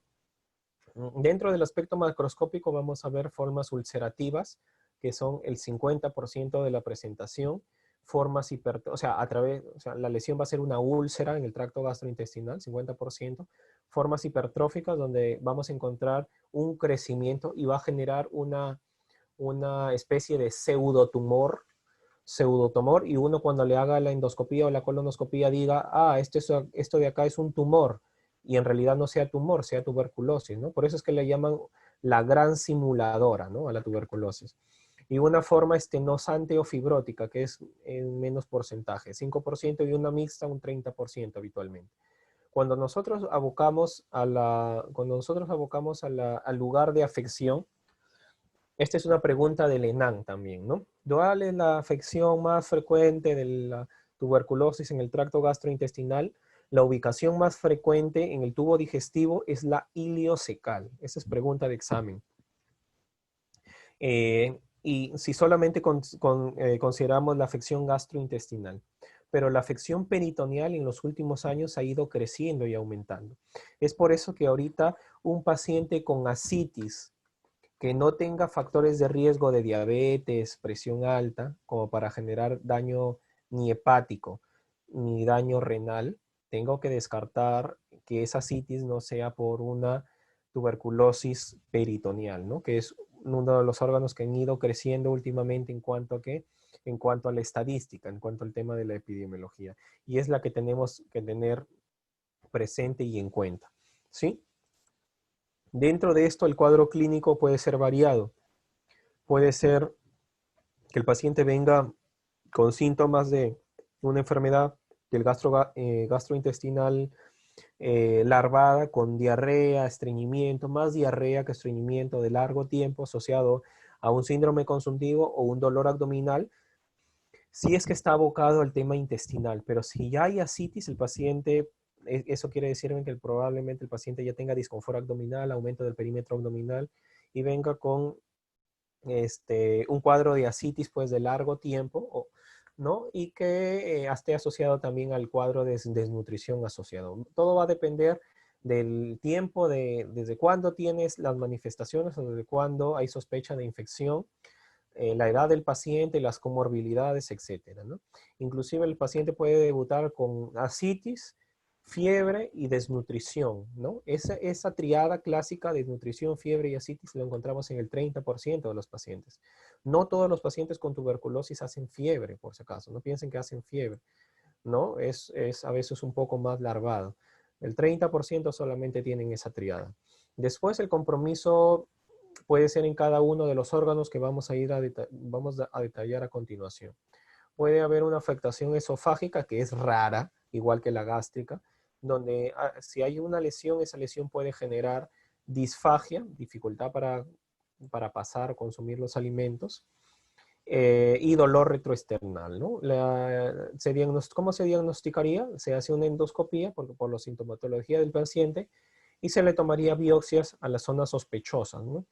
Obviamente uno nunca piensa que el paciente tiene una tuberculosis una tuberculosis, a ver qué les digo, esofágica, ¿no? Por eso es que los antecedentes son importantes. Si un paciente tiene disfagia de largo tiempo, ha bajado de peso, de repente por ahí tiene tuberculosis en tratamiento o ha tenido anteriormente tuberculosis en tratamiento y viene con disfagia, entonces la disfagia puede ser por cualquier otra enfermedad del tracto gastrointestinal. Pero ahí sí, dentro de nuestro diagnóstico diferencial tenemos que poner que la tuberculosis esofágica, ¿no? Como una posibilidad remota, sí, no es tan común, sí, no es tan común.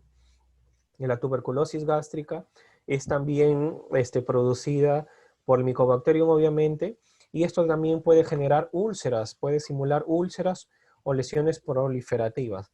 ¿Cuál es la dificultad de esto? La dificultad de esto es que habitualmente el Mycobacterium a veces es resistente al jugo gástrico, y como es resistente al jugo gástrico, lo que habitualmente se hace, lo que habitualmente está haciendo es estar en el jugo gástrico, ver las zonas que tienen poco moco, que habitualmente están asociados a pacientes con enfermedad úlcera péptica. En esas zonas se mete el Mycobacterium y puede generar enfermedad, ¿no? Y que esa enfermedad después puede generar una úlcera, una lesión proliferativa en el estómago, sí. Inclusive puede generar o puede simular una linitis plástica, ¿no? Un Bormann 4, ¿no? Como lo que le dije la vez pasada, en la clase pasada. Una linitis plástica es un Bormann 4, o sea, cuando ya el estómago está acartonado, infiltrado, ¿no? Eso puede generar la tuberculosis en el estómago, sí puedes generar en el estómago. Por eso que cuando nosotros estamos sospechando de tuberculosis gastrointestinal, tenemos que descartar los focos de Mycobacterium. Por eso es que le mandamos a investigar Mycobacterium en jugo gástrico, le colocamos una sondita nasogástrica y aspiramos el jugo y lo mandamos a estudiar para ver si hay VAR en jugo gástrico, y le mandamos también VAR en heces para ver si por las heces bota o elimina Mycobacterium tuberculosis. Que eso es el diagnóstico básicamente, que se haría un diagnóstico fácil, o sea, sencillo, ¿no? Pero a veces no es tan sencillo encontrar, ¿no? Se encuentra aproximadamente en el 50% de los pacientes que tienen tuberculosis gastrointestinal, solamente el 50% es positivo a esas pruebas. O sea, es positivo a VAR en heces y es positivo a VAR en jugo gástrico. No todos las tuberculosis gastrointestinales van a salir positivas a eso. Es como lanzar una moneda al aire y ver si sale caro o sello, ¿no? Entonces, no tiene mucha sensibilidad y mucha especificidad ese VAR en jugo gástrico, a tenerlo en cuenta. Pero siempre es importante tenerlo más que todo nosotros en regiones donde no disponemos a veces de las herramientas adecuadas para diagnosticar. La localización duodenal habitualmente muestra engrosamiento de los pliegues, pueden generar úlceras igual, ¿no? Úlcera, lesión proliferativa, puede simular un Crohn, un linfoma un tumor, un carcinoma también puede generar. Tranquilamente puede ser una masa y esa masa puede decir, ah, ya es un tumor, es un cáncer. Le toman biopsia y, oh sorpresa, tuberculosis. Puede ser eso también en el duodeno, igual, al igual que el estómago, ¿no? La tuberculosis intestinal habitualmente puede generar un cuadro de gastroenteritis, por decirlo así, ¿no? O enteritis, ¿no? Inflamación enteral. Que el paciente viene en el contexto de diarrea o cambios en el hábito evacuatorio con signo de alarma, ¿no? Baja de peso o antecedente de tuberculosis pulmonar y el dolor intenso, ¿no? En el abdomen, fiebre, no fiebre, síndrome consuntivo, también puede venir el paciente, cambios en el hábito evacuatorio. Cuando hay formas ulceradas, el paciente tiene más diarrea, pero cuando hay zonas hipertróficas de masa, estriñe el paciente, ¿no? Porque ocupa el lumen y no deja pasar la deposición en el lumen intestinal o colónico. A tener, a tener en cuenta. Y la tuberculosis peritoneal habitualmente lo que genera es fiebre, malestar, dolor abdominal y ascitis, ¿no? Que es el signo más frecuente de todas estas tuberculosis abdominales, la peritoneal, ¿no? El 25% de los casos, las formas infiltrativas no permite detectar ascites, sino el signo de tablero de ajedrez. ¿Cómo es el signo del tablero de ajedrez? Cuando tú le haces el examen físico, tú encuentras a la palpación y a la percusión zonas, el signo de tablero de ajedrez en un primer momento fue descrito como zonas mates con zonas timpánicas, ¿no? O sea, zonas más rígidas con zonas de más gas, por decirlo así.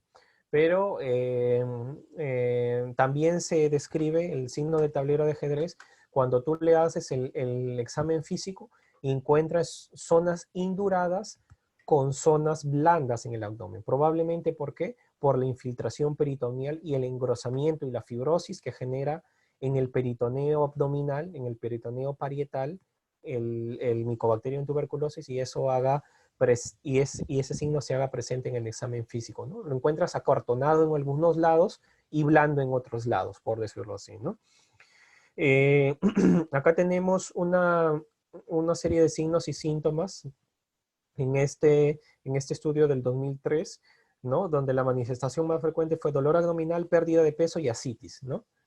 Dolor abdominal, pérdida de peso y ascitis. Y casi el 40% solamente tuvo ascitis en la presentación. Puede haber diarrea, puede haber fiebre, puede haber malestar general, puede haber sudoración nocturna, sudoración vespertina, pérdida de peso, ¿no? A tener en cuenta. Hay una sintomatología que se llama síntomas B, que es sudoración nocturna, pérdida de peso y prurito, ¿no? Prurito torácico. Esos síntomas B están asociados a dos enfermedades. El linfoma de cualquier parte del cuerpo y la tuberculosis peritoneal. Se llama síntomas B del linfoma y síntomas B de la tuberculosis de cualquier lado, de cualquier lado.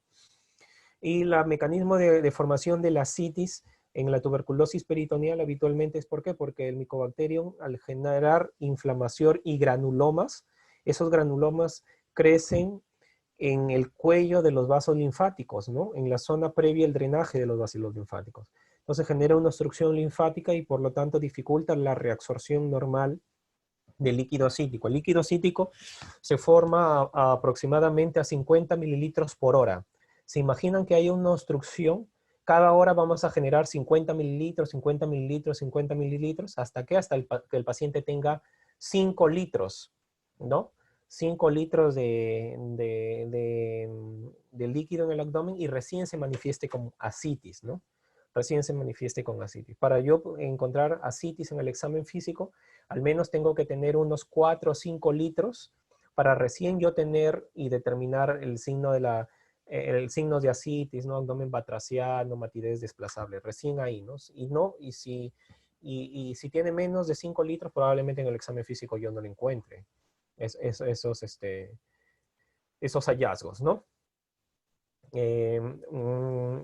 Dentro de la TB colónica, intestinal colónica, tener en cuenta que la ubicación frecuente es la tuberculosis ileal, que justamente se aboca a ¿qué? Se abocan al ilion distal y ciego, ilio secal, ¿no? Por eso es que el paciente que vengan en ese contexto, tenemos que ver si no tiene anemia megaloblástica o anemia macrocítica. ¿Por qué? Porque en el ilion distal se absorbe la vitamina B12. Si el paciente tiene una anemia megaloblástica por deficiencia de B12, probablemente es que haya una alteración en la absorción de vitamina B12 en el ilion distal. Y hay que ver y hay que entrar con colonoscopía. En la colonoscopía se evalúa todo el colon y llegando hasta el ciego podemos entrar al ilion distal. Eso se llama ileoscopía, o sea, podemos hacer una colonoscopía con ileoscopía. Doctor, ¿hasta cuándo puede entrar? ¿Hasta cuánto puede entrar usted con el colonoscopio por el ilion distal? Yo puedo entrar todo lo que me permite el paciente, 10, 15 centímetros, ¿no? Recuerden de que después tiene bucles el intestino delgado y el colonoscopio es rígido, no está destinado para el intestino delgado. Ahí no, ya no puedo pasar. Hay otros métodos más fiables de repente, doctor, y lo puede hacer con enteroscopía. Sí, el enteroscopio es más delgado. El enteroscopio a través de una técnica especial, que es una técnica especial de gastroenterología, puedo ver el intestino delgado y entrar a la válvula ileocecal, entrar y pasar esos 10, 15 centímetros que habitualmente me deja el paciente y entrar mucho más, sí, sí se puede, pero no es un procedimiento común y corriente. Pero la colonoscopía tranquilamente te deja entrar a los 10 a 15 centímetros del ilion distal. ¿Correcto? Y en el colon también puede manifestarse como masa, como úlceras, puede generar sangrado digestivo bajo, dolor abdominal localizado, etcétera, ¿no? La linfadenitis tuberculosa también puede estar asociada a alteración o adenitis abdominal y eso puede generar comporomiso ganglionar y dolor, ¿no? Los ganglios más afectados son los periportales, por eso es que el paciente tiene dolor, porque eh, el ganglio linfático se distiende y la cápsula que está inervada tiene más sensibilidad, ¿no? Y eso genera dolor en el paciente, ¿no? Independientemente de la citis que pueda generar el compromiso peritoneal. Dentro de los exámenes de laboratorio, pedir la analítica básica, pedir, como ya les dije, VAR en líquido cítico, VAR en jugo gástrico, VAR en heces. Y obviamente si el paciente viene en el contexto de ascitis, lo que tenemos que hacer es estudiar el líquido acítico. Doctor, para el estudio del líquido acítico, ¿qué datos me orientarían a pedir que tenga una tuberculosis? Primero, el color amarillo citrino, ¿no? El color amarillo intenso. Ese es un color que puede estar asociado a la tuberculosis. Aparte de ello, la celularidad. Si el paciente tiene células a predominio de polimorfonucleares, probablemente no sea de causa tuberculosa. Pero si tiene predominio de linfomononucleares, probablemente estemos asociados a una tuberculosis. Sí, probablemente, pero eso nos oriente. ¿Qué más podemos hacer? Doctor, le he hecho paracentesis a mi paciente, tengo el líquido cítico, le voy a mandar al VAR para que en el microscopio lo tienen. ¿Es rentable o no es rentable? Habitualmente, la rentabilidad en el líquido acítico es baja, 3 a 5%. O sea, ¿qué quiere decir? Que casi nunca te va a salir positivo mandar un VAR en líquido acítico. Pero bueno, pues si no tenemos otra cosa, tenemos que igual mandarlo. De repente el paciente sea suertudo en el sentido de que podemos describir ese VAR en el líquido acítico en 3 a 5% de los pacientes, pero no es el mecanismo, el método de elección, ¿no? En el estudio hematológico puede haber leucocitosis, linfocitosis, ¿no? Puede haber anemia como parte del trastorno nutricional en el paciente, puede el paciente tener una BCG aumentada, o puede haber hipoalbuminemia, puede haber signos de mala absorción también, o rasgos inflamatorios en sus heces. Y es importante siempre determinar el gradiente albúmina sérica sobre la albúmina del líquido acítico, ¿no? Eso se llama el GASA. Doctor, ¿cómo saco el GASA? Agarras la albúmina la albúmina de sérica que tú tengas y la restas de la albúmina de líquido acítico, ¿no? Ese es el gradiente albúmina sérica acítica, ¿no? Si ese, si ese, si ese valor es de menos de 1.1, quiere decir que eso es por exudado, por un cuadro inflamatorio intestinal. Pero si esa resta te da más de 1.1, probablemente estemos hablando de hipertensión portal, ascitis por hipertensión portal, o sea, de repente es un paciente cirrótico. Ese es un dato a tener en cuenta. Siempre que tengan un paciente con ascitis donde estén dudando que es cirrótico, siempre hagan el GASA. Tienen la albúmina sérica y la albúmina, piden albúmina también en líquido acítico dentro de la analítica del líquido acítico. Doctor, ¿y es bueno pedir un ADA? El ADA tiene una sensibilidad alta, si bien es cierto, 93, 90, 95%, cuando en el líquido acítico tenga valores arriba de 33. Y cuando tiene valores arriba de 50%, la especificidad sube hasta el 99%, ¿no? Pero muchas veces el paciente está ahí en el borde, ¿no? En el borde, pero si tiene un ADA, por ejemplo, en 40, 43, y tiene toda la clínica y se le ha excluido otras enfermedades, probablemente sea una tuberculosis. Obviamente lo que se pide a veces también es el cultivo, pero el cultivo a veces demora 4 o 8 semanas en crecer bacilotuberculosis, ¿no? No es tan rentable porque el paciente se te muere, se te va y no vas a esperar 4 o 8 semanas para que crezca Mycobacterium en el cultivo de Lowenstein-Jensen, ¿no? Entonces hay que tenerlo, hay que tenerlo en cuenta cuando estamos más que todo viendo el tema de resistencias. Ahí me serviría más de repente para ver qué tratamiento antituberculoso le voy a dar al paciente, o si es MDR, XDR, o ha tenido falla en un primer tratamiento, de repente el cultivo ahí me sirva más con el antibiograma, ¿no? Pero habitualmente no mandamos cultivo al paciente, ¿no? No mandamos VAR, porque la rentabilidad es menos del 5%, ¿no? No es tan alta. Y hay algunos otros parámetros, como por ejemplo CA125 elevado. De manera general, el CA125 es un falso positivo de todas las ascitis. Si bien es cierto, es un marcador tumoral de ovario, eso no quiere decir de que tenga una ascitis asociada a un cáncer de ovario. No, tienen que agarrarlo con pinzas. El CA100, por eso le digo, los marcadores tumorales no son diagnósticos.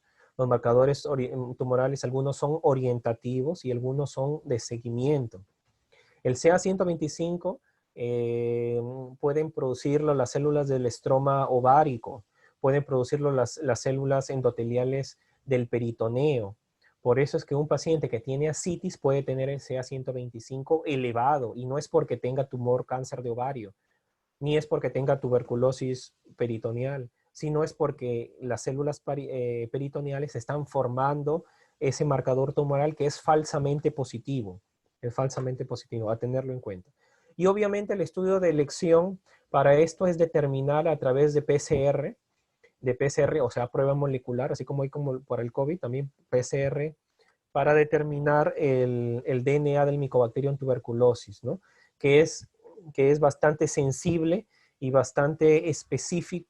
Es más que sensible, es bastante específico, ¿no? Tiene una especificidad del 99.9%. O sea, si sale positivo, probablemente lo sea. Lo que no es sensible es que es su sensibilidad, porque no en todo sale positivo, ¿no? Además que la prueba de PCR está tranquilamente entre 400 y 500 soles, ¿no?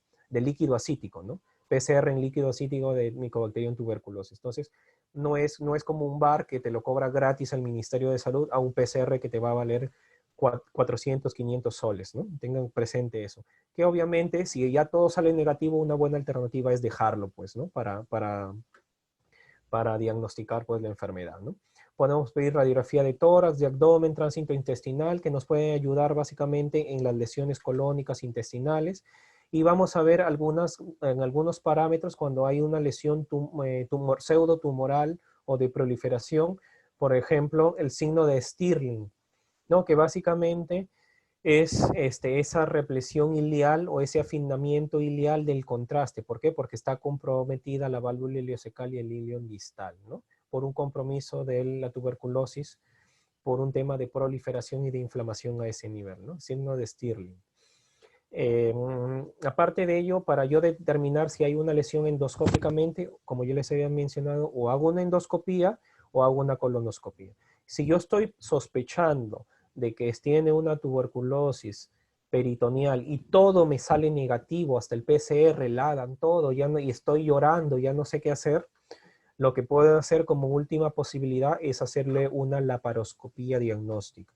¿Qué hace la laparoscopía diagnóstica? El cirujano le hace un prequirúrgico, entra en una camarita por el ombligo, laparoscópicamente, y van explorando el peritoneo, ¿no? El peritoneo abdominal. Si encuentran los gránulos de mijo, que son unos gránulos blanco-amarillentos, habitualmente menos de 5 milímetros adosados a la superficie peritoneal, es un signo patognomónico de tuberculosis peritoneal y llegan al diagnóstico. Es lo último que se haría si todo sale negativo. ¿Sí? Acá hay algunas imágenes de la colonoscopia, de lesiones ulceradas y proliferativas, ¿no? Esta imagen de la derecha, una imagen proliferativa que tranquilamente podría ser cualquier otra cosa, de repente una enfermedad inflamatoria intestinal y no, o sorpresa, biopsia, tuberculosis. Igual acá, lesiones ulceradas aisladas, le toman biopsia o sorpresa, tuberculosis colónica, ¿no? Hay formas de ulcerativas, formas nodulares, formas proliferativas, ¿no? Y acá hay criterios de certeza para yo decir que hay una tuberculosis gastrointestinal. ¿Cuáles son los criterios de certeza? Que yo tenga en el cultivo el bacilo, el bacilo, el bacilo alcohol ácido resistente. Si en ese cultivo yo encuentro que hay bacilo, obviamente es positivo, pero como les dije, ¿no? El cultivo habitualmente me demora 4 a 8 semanas, ¿no? Puede salir positivo, sí, pero es muy, muy tardía. La histología del VAR, ¿no? Si yo tomo biopsia de la lesión y en la biopsia de la lesión sale granulomas caseificantes, el granuloma caseificante es asociado al Mycobacterium, ¿no? Obviamente es tuberculosis. Si yo tengo la pieza quirúrgica y en esa pieza quirúrgica hay VAR, ¿no? O hay granulomas, habitualmente que ya ha llegado al diagnóstico, ¿no? Lesiones macroscópicas típicas, habitualmente con cambios histológicos de VAR o granulomas también pueden estar asociados, ¿no? Y en el último caso, donde todo es negativo, ya no hay, y descarto todo, una de las últimas opciones es darle tratamiento específico, ¿no? Y ver la respuesta. Si a las 2 semanas hay respuesta en la sintomatología del paciente, se confirma indirectamente por tratamiento que es una tuberculosis. Dentro de las complicaciones vamos a ver obstrucción, perforación, fístulas, hemorragias y la misma desnutrición por parte del paciente. Y por último, ver el tratamiento, ¿no?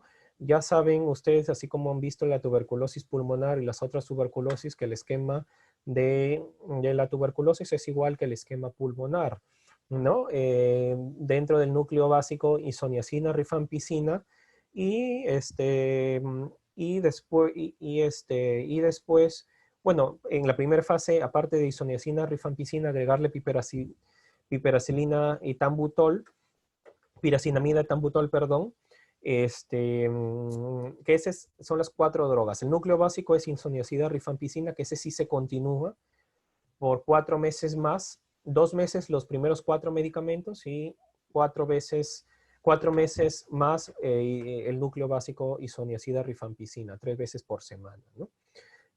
Habitualmente cada uno de esos tiene algunas reacciones adversas, ¿no? Como por ejemplo lo que preguntan siempre, ¿quién genera más neuritis óptica? El etambutol. ¿Quiénes más generan neuritis periférica? La isoniazida. ¿Quién genera más hepatitis? La rifampicina y la isoniazida, ¿no? ¿Quién genera más falla renal? La streptomicina, ¿no? Que no está dentro del esquema básico. ¿Quién genera más ototoxicidad? La streptomicina, ¿no? Son preguntas que han venido anteriormente.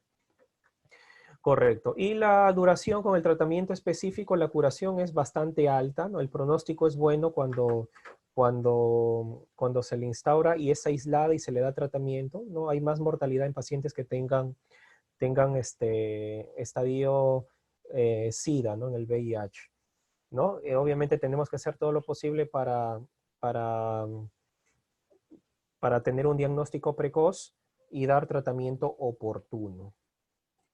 Muy bien, chicos.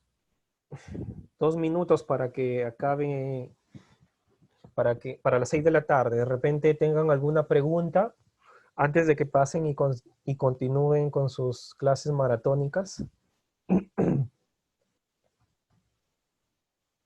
¿Quedó claro? ¿No quedó claro? ¿Hay alguna dificultad? Doctor, ¿qué va a preguntar en el examen? Lo que voy a preguntar en el examen son cosas no de memoria, hay cosas básicas que ustedes tienen que saber, pues, ¿no? Por ejemplo, los criterios de certeza diagnóstica tienen que saber. Eso no solamente para la tuberculosis gastrointestinal, sino de manera general. El tema es las formas de presentación. Se puede presentar ulcerada, pseudotumoral, proliferativa, mixta. Tienen que saberlo también eso. Tienen que saber, de hecho, cómo se diagnostica una tuberculosis peritoneal. Tuberculosis peritoneal. Eso, créanme que todos van a tener en su vida al menos una tuberculosis peritoneal. Y ustedes en ese momento van a decir, ¿es un paciente con cirrosis o es un paciente con tuberculosis peritoneal? Y solamente hacerle el GASA es tan efectivo para descartar o confirmar una enfermedad. Si el GASA es más de 1.1, significa hipertensión portal, cirrótico. Probablemente. Ojo que no todas las hipertensiones portales son por cirrosis. ¿Ah? Hay por un trombo de repente en la vena porta, es una hipertensión portal no cirrótica. Hay otras causas, ¿no? Pero habitualmente es hipertensión portal y la mayor frecuencia de hipertensión portal es por cirrosis, ¿no? A tenerlo en cuenta. Si el gas es más de 1.1, pero si el gas es menos de 1.1, quiere decir que es un exudado y que probablemente el paciente tenga una inflamación intraabdominal, ya sea una tuberculosis. ¿Puede ser una tuberculosis? Sí, es una gran posibilidad. Un síndrome nefrótico también es una gran posibilidad de ascitis, por ejemplo, en el líquido ascítico, no necesariamente tuberculosis. Hay diagnósticos diferenciales alternativos. El tratamiento es básicamente el mismo tratamiento de la tuberculosis pulmonar, pero siempre tienen que tener en cuenta esto del ADA, esto del VAR en líquido ascítico, en heces. Tienen que saber también, tienen que saber también el PCR, cuándo pedirlo, cuándo no pedirlo, y si todo sale negativo, la laparoscopía diagnóstica.